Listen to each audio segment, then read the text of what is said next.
రోజు ఉదయాన్నే ఇల్లు తుడిచేవారు గుర్తుంచుకోవాల్సిన ముఖ్యమైన విషయం, ఇంటి నుంచి భర్త బయటకు వెళ్ళగానే ఇంటిని తుడవకూడదట.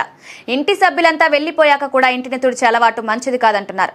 దీనికి బదులు ఉదయం లేవగానే చేసే పనుల్లో ఇంటిని ఊడ్చడం, తుడవడం వంటివి చేస్తే సరిపోతుంది. ఇంటిని తుడిచేందుకు ఎప్పుడూ మంచి బకెట్ను మాత్రమే వాడాలి. కొందరు పగిలిన బకెట్లను, పాడైపోయిన వాటిని ఇందుకోసం వాడుతుంటారు. ఇదంతా మంచిది కాదు. ఇంటిని తుడిచిన నీటిని గుమ్మం వైపు విసరడం లాంటివి చేయకూడదు. కొందరు బట్టలు ఉతికిన నీటిని కూడా వచ్చిపోయే దారిలో వదులుతుంటారు.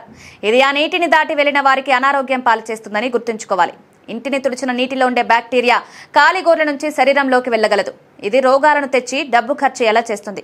అందుకే ఇలా చేయడం అరిష్టమంటారు. తమ సమయానికి అనుగుణంగా ఉండే రోజులను ఇళ్లను తుడిచేందుకు కేటాయిస్తుంటారు.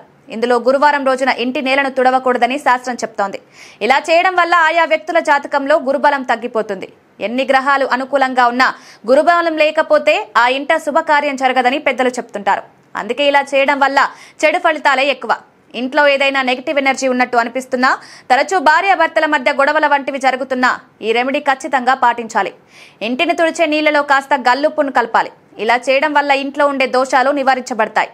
సైన్స్ కూడా ఉప్పు నీటితో ఇంటిని తుడవడం మంచిదని చెప్తోంది. మీరు ఎంత బిజీ పనిలో ఉన్నా, ఇంకేదైనా కారణం చేతైనా ఇంటిని తుడిచే సమయం ఖచ్చితంగా పాటించాలి. ఉదయం, సాయంత్రం వేళల్లో మాత్రమే ఇంటిని తుడవాలి. అలా కాదని మధ్యాహ్నం ఇంటిని తుడిస్తే అరిష్టం తీసుకువస్తుందంటారు.